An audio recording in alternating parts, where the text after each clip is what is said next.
बिस्मिल्लाहिर्रहमानिर्रहीम। आप Khalid Iqbal YouTube channel देख रहे हैं।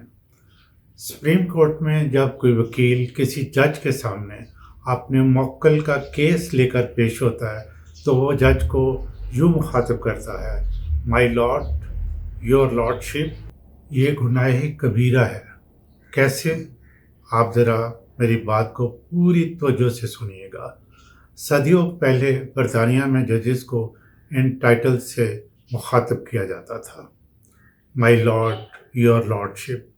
बरतानिया जब कॉलोनीज़ बनाई, जिनके में पाकिस्तान और हिंदुस्तान वगैरह भी शामिल थे, तो उन्होंने कोर्ट सिस्टम मुतारफ़ कराया, लेकिन ये इस्लाम के सरासर ख़िलाफ़ है।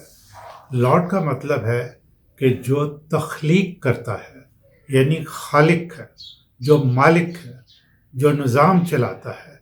इसलिए हम मुसलमान कहते हैं lordship belongs only to Allah, यानी अल्लाह रब है, उस जैसा कोई नहीं, उसका शरीक कोई नहीं। मैं समझने से कासिर हूँ कि मुसलमान होते हुए पढ़े लिखे वकीलों ने कोर्ट रूम में क्या रट लगा रखी होती है। फ़िक्रा शुरू होने से पहले माई लॉर्ड और फ़िक्रा ख़त्म करने के बाद योर लॉर्डशिप, और जो सुन रहे होते हैं वो भी पढ़े लिखे होने के बावजूद वकीलों को मना नहीं करते कि कोर्ट रूम के लिए कोई मुख्तलिफ मैनर्स भी नहीं बनाए गए। दूसरा अहम नुक्ता, निज़ाम अदल से प्रे का लफ्ज़ ख़त्म करना ज़रूरी है। प्रे सिर्फ अल्लाह ताला से। अदालत में इस्तदा, गुजारिश, दरख्वास्त जैसे अल्फाज इस्तेमाल किए जा सकते हैं।